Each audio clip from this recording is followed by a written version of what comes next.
बिस्मिल्लाहिर्रहमानिर्रहीम। अस्सलाम वालेकुम नाज़रीन, आप यूट्यूब चैनल देख रहे हैं। मैं इमरान ख़ान हूँ। मरीम नवाज़ साहिबा के बारे में इमरान ख़ान साहब ने एक दिन कहा था कि मरीम नवाज़ हमारी प्लेयर हैं, यानी वो है तो नून लीग की टीम में, लेकिन वो खेलती पाकिस्तान तहरीक इंसाफ के लिए है। और मरीम नवाज़ ने बार बार साबित किया कि वो वाकई पाकिस्तान तहरीक इंसाफ का हमेशा फ़ायदा करती हैं। जब भी तहरीक इंसाफ को कोई नुकसान होने वाला होता है तो मरीम नवाज़ कुछ ना कुछ ऐसा कर देती हैं कि जिसके बाद नून लीग का पट्टा बैठ जाता है और पाकिस्तान तहरीक इंसाफ का फ़ायदा हो जाता है। मिसाल के तौर पे उनकी एक नई ऑडियो लीक हुई है जिसमें शहबाज शरीफ साहब और मरीम नवाज़ साहिबा ये दोनों बातचीत कर रहे हैं। पहले स्ट्रेट अवे मैं आपको बताता हूँ कि मरीम ने और शहबाज शरीफ ने क्या कहा इस ऑडियो में। फिर इस ऑडियो के साथ हम एक ट्वीट को जोड़ेंगे जो नवाज शरीफ साहब ने किया था। फिर मैं आपको वो तारीख बताऊंगा जिस तारीख को वो हुआ था। फिर आपको बताऊंगा कि कैसे ये इस वक्त इस मुल्क का सबसे बड़ा स्कैंडल बन गया है। ये वो काम हो गया है कि जिस पे अगर Supreme Court of Pakistan suo motu notice ले ले या इसके ऊपर अगर कानूनी कार्रवाई हो जाए तो शहबाज शरीफ का और नवाज शरीफ का जान छुड़ाना मुश्किल हो जाएगा और इसहाक डार साहब को हलफ लेने से पहले मुल्क से भागना पड़ जाएगा। मैं आपको बताता हूं कैसे। पहले आप सुने जरा मरीम नवाज साहबा क्या कह रही हैं, ये ऑडियो कहां से शुरू होती है। इससे एक और चीज़ भी साबित हो रही है। वैसे मैं पहले आपको बता दूं, मुझे ऐसा लगता है कि जो हैकर है ना वो पाकिस्तान को और पाकिस्तान के अंदरूनी हालात को बहुत अच्छी तरह जानता है। ऐसी टाइमिंग के साथ उसने ऑडियो फेंकी है ना डार साहब के हवाले से कि कमाल कर दिया। अब जरा सुने मरीम नवाज़ क्या कह रही हैं, शहबाज शरीफ क्या कह रहे हैं, फिर मैं आपको तफसील बताता हूँ। मरीम नवाज़, बस अल्लाह करे हमारा कोई डार साहब आ जाएं। ये मरीम नवाज़ साहब अपनी ख्वाहिश बयान कर रही हैं। मैंने बड़ी इस पर मेहनत की है, मैं कोई 1 महीने से इस पर लगी हुई हूं। बंदा चुप करके उनको कह दे कि ना करो ये। फिर शहबाज शरीफ कहते हैं अभी तक तो उन्होंने उनके लिए एफर्ट की है। बीच में थोड़ी सी आवाज़ ख़राब भी हुई है। जज के खिलाफ रिपोर्ट बनाना इसलिए ज़रूरी है कि हम इसके बगैर डार साहब को ले आए तो अभी बात मुकम्मल कर रहे थे शहबाज शरीफ साहब, यानी उनका जुमला यह है कि जज के खिलाफ रिपोर्ट बनाना इसलिए ज़रूरी है कि हम उसके बगैर हम डार साहब को ले आए तो। यहां पे मरीम नवाज साहब टोकती हैं और कहती हैं नहीं नहीं नहीं अंकल, उनको मना कर लाना चाहिए। समझे जरा कि जज साहब को मनाकर फिर लाना चाहिए। जरा गौर करें, ये ऑडियो का पहला हिस्सा है जिसके बारे में बता रहा हूं। तो शहबाज शरीफ साहब कहते हैं फिर सुलह कर लें, तो सुलह कर लें। यहां तक इसको रोक ले, पहले मैं बताता हूं इसमें क्या कह रहे हैं। मरीम नवाज साहबा की ख्वाहिश है और वो ये कह रही हैं कि बस अल्लाह करे कि डार साहब आ जाएं। मैंने इसके ऊपर बड़ी मेहनत की है और 1 महीने से मैं इस काम पर लगी हुई हूं कि डार साहब वापस आ जाएं। बंदा चुप करके उनको कह दे, उनका मतलब तो आप समझ गए ना कि इनको कह दे, उनको कह दे कि ना करो ये। तो शहबाज शरीफ ने कहा कि अभी तक तो उन्होंने आगे आवाज़ ख़राब हो जाती है और फिर कहते हैं कि उनके लिए एफर्ट की है, यानी जिनके बारे में भी बात हो रही है, जिन बड़ों के बारे में बात हो रही है। मरीम नवाज साहबा कह रही है कि बंदा चुप करके उनको कह दे कि ना करो ये।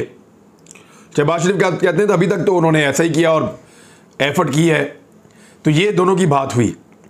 फिर शहबाज शरीफ कहते हैं कि जज के खिलाफ रिपोर्ट बनाना इसलिए ज़रूरी है कि हम इसके बगैर डार साहब को ले आए तो।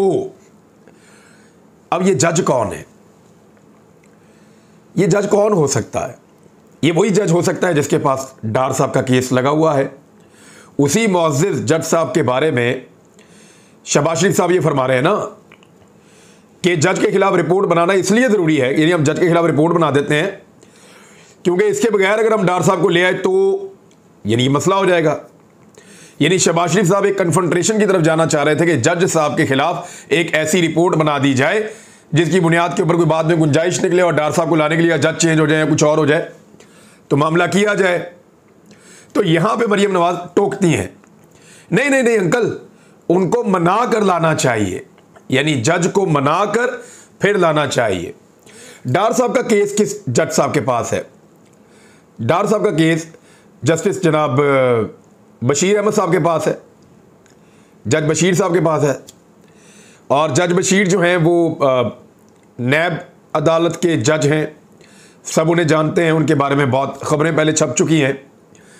तो जज साहब जो हैं उनको मना कर लाना चाहिए, ये मरीम नवाज कह रही हैं। शहबाज शरीफ कह रहे हैं उनके खिलाफ रिपोर्ट बनाना चाहिए। यानी एक जज के बारे में इस तरह की डिस्कशन एक वजीर आजम और उसकी भतीजी कर रहे हैं। एक कह रहा है कि जज के खिलाफ रिपोर्ट बना दो और वो कह रही है ना ना ना उसको मना लो। भाई ये क्या चल रहा है? चीफ जस्टिस ऑफ पाकिस्तान जनाब जस्टिस मोहतरम उमर अता बंदयाल साहब को इसका नोटिस लेना चाहिए।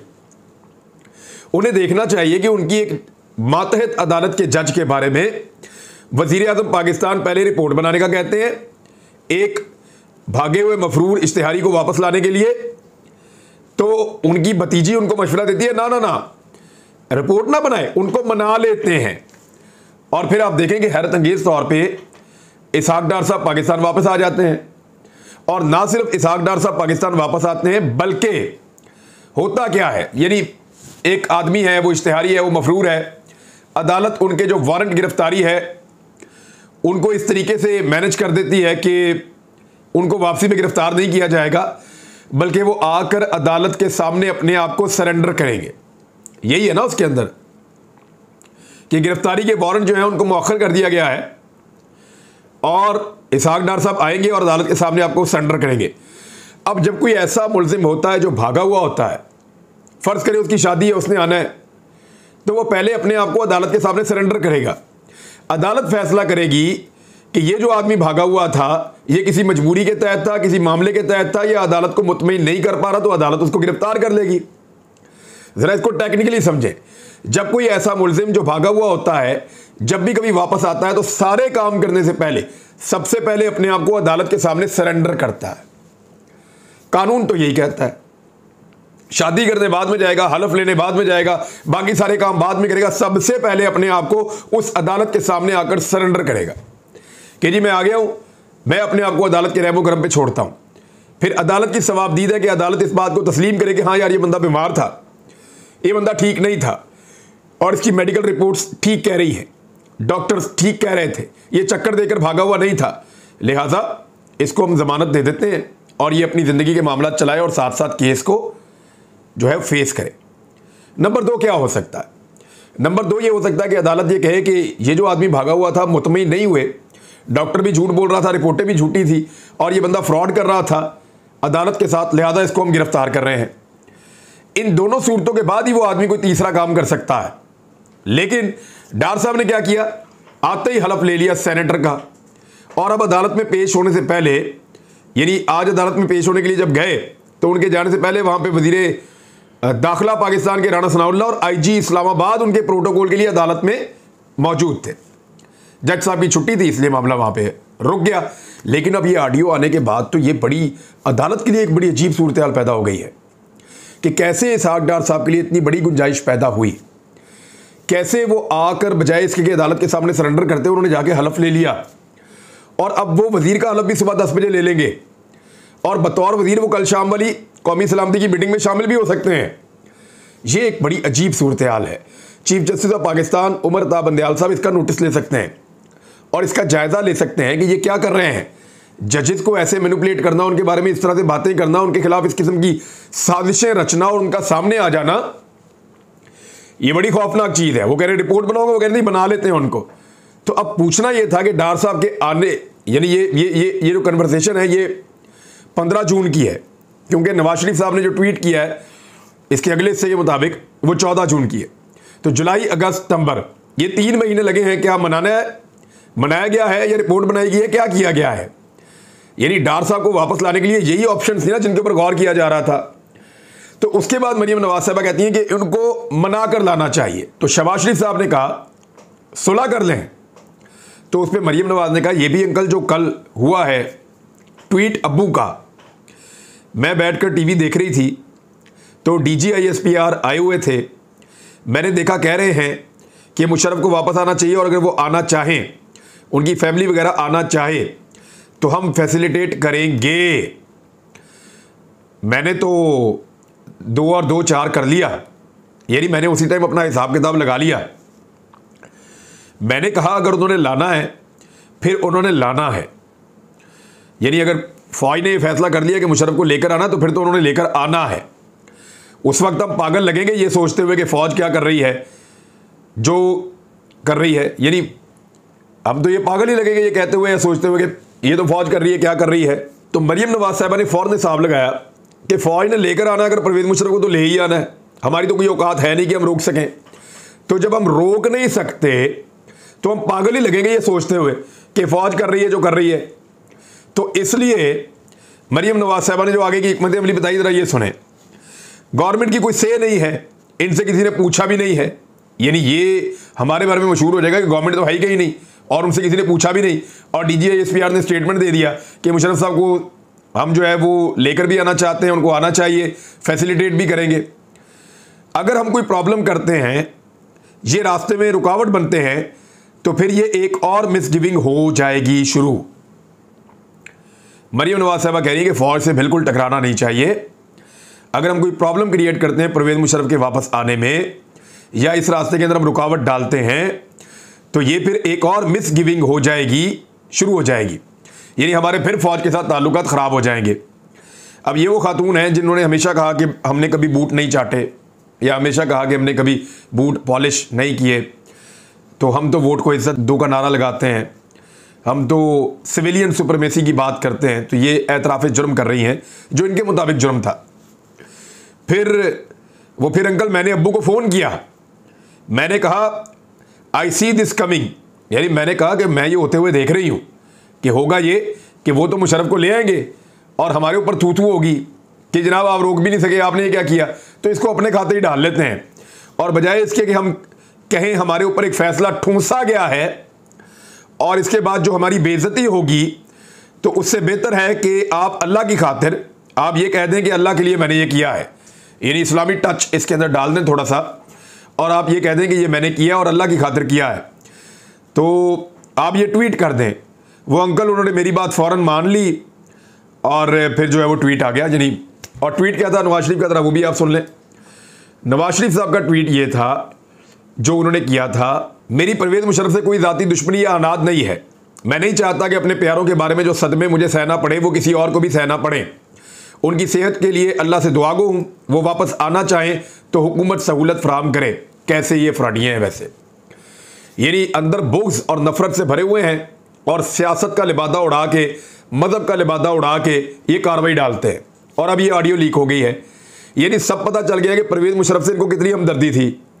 यानी उनकी ख्वाहिश ये थी कि रोका जाए, उनकी ख्वाहिश ये थी कि मना किया जाए, लेकिन उन्होंने कहा इससे एक मिसगिविंग हो जाएगी, इससे एक फ़ौज के और हमारे दरमियान रखना पैदा हो जाएगा। और वो हम करना नहीं चाहते इस वक्त। वो इसलिए नहीं करना चाहते कि इक़्तिदार में रहना चाहते हैं और डार को वापस लेकर आना है, और उसके लिए ये सुलह की है। और रास्ते की रुकावट है एक जज, और जज के खिलाफ या तो रिपोर्ट बनाई जाए या फिर मना लिया जाए। ये है जी कुल कहानी इस ऑडियो के अंदर। सिर्फ इस एक ऑडियो की तहकीकात कर ली जाए और इसहाक डार साहब की वापसी के साथ इसको जोड़कर देखा जाए तो आपको समझ आ जाएगी कि पाकिस्तान में कितना घनौना खेल खेला गया है बदकिस्मती से। अब इसहाक डार साहब को जो वापस लाया गया ना, तो कुछ चीज़ें मैनेज की गई हैं, मैं आपके सामने रख देता हूं। आने वाले दिनों में जो है ना वो डॉलर की कीमत कम होगी। उसका रीज़न ये है कि बाहर से कुछ पैसा आ रहा है, मुबैना तौर पे मुझे आज एक साहब ने बताया है, इसको भी कंफर्म नहीं किया जा सकता, लेकिन एक इंफॉर्मेशन है जो मैं आपके साथ शेयर कर रहा हूं